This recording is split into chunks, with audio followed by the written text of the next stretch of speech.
Hi witchy ones, it's Quinn.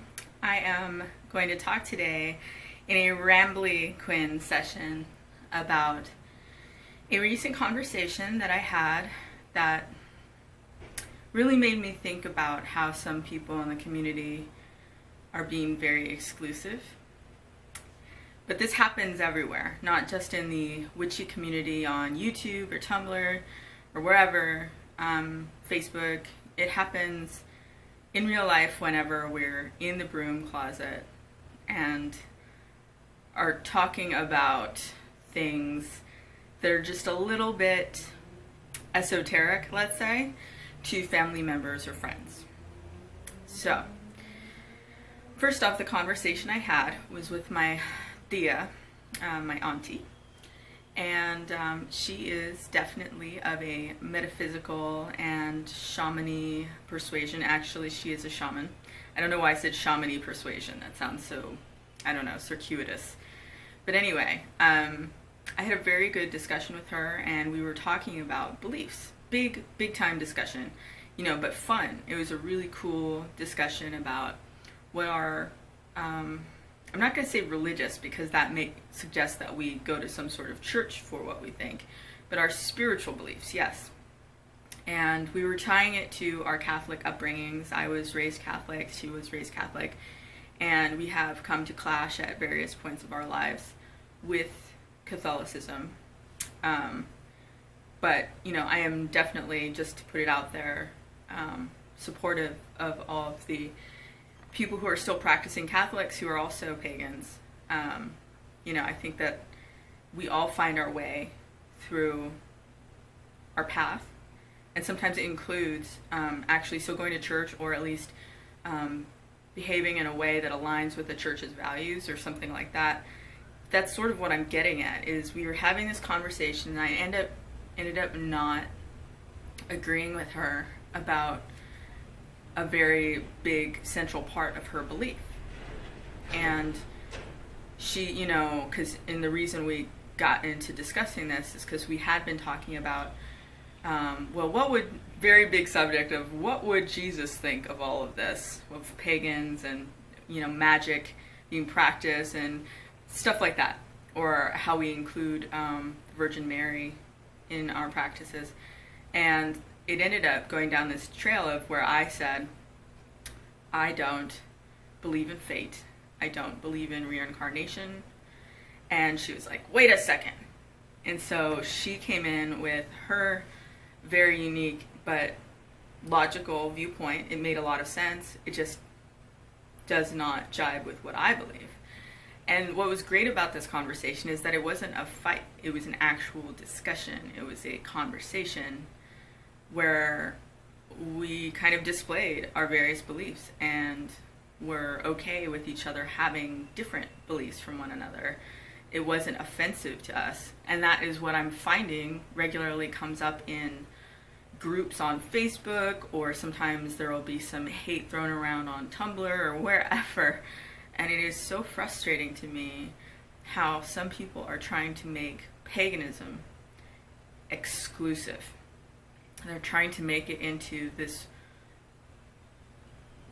if your foot is a size 8, can you be part of this club? And that's difficult for me to see, although I guess it's to be expected everywhere, is that some people are going to try to really reject you if you have a variation on something that they do, which is one of the reasons why I'm still in the broom closet with my family and most of my friends. And they don't know that I have a YouTube channel. They don't know that I'm actually quite out there about what I believe. There are only a couple of family members, my mom and my auntie, who know what I'm up to. And I say what I'm up to as though it's some sort of illicit practice, like sex work. That's not legal or whatever. I'm like, ooh, don't let anyone find out I'm a witch. But, it's not something to be ashamed of.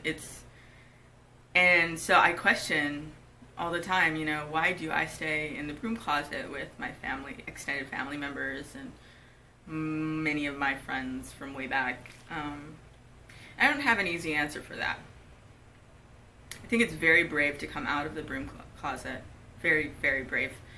I am a brave person, but I don't like causing people who are ignorant to fight with me when I can avoid it. That sounds very, very much like I'm hiding. And I guess I am. I know that I have a lot of intolerant people in my family, in my extended family, and I love them in their way, you know, in my way of loving them, without them being perfect people. Nobody's perfect. But I guess I just choose not to reveal my thoughts. Number one, it doesn't really come up very often, and I'm certainly not one to proselytize. I don't want people to necessarily think that I'm trying to convert them. Number two, I really don't think it's a socially super acceptable thing to be a witch. I act all like, hey, I'm out here, I've got this YouTube channel, here's my name, hey everyone. But the truth of it is that I am not ready to be put on the stand, you know? Like, I'm not ready to wear pagan symbols around yet. I'm thinking about it. I keep thinking about it as something I want to do, but I haven't done it yet. Like, I love pagan symbols. It's a whole nother post. In fact, I'm probably going to do a video about my favorite symbols and why I love them. But I can't bring myself to actually display that with pride yet. And I'm a little ashamed of that. I do know that it's part of my path, you know. There may come a time when I'm ready to do that and be all out and proud. For now, I'm just kind of like, if they search for me and find me here on YouTube, then fine, that's cool. I'm okay with that. If they don't, easier for me to deal with. So yeah, I'm taking the easy way out for the time being, although it's not necessarily an easy way out either. I don't know. I have so much to say about that, but what I finally will say is that I really don't like that people are trying to define something that is not as definable as some other things are. And by that I'm talking about paganism. I'm talking about the practice of it, melding that practice with Abrahamic beliefs, for example, or any other beliefs that you might have. I support all of it. I do.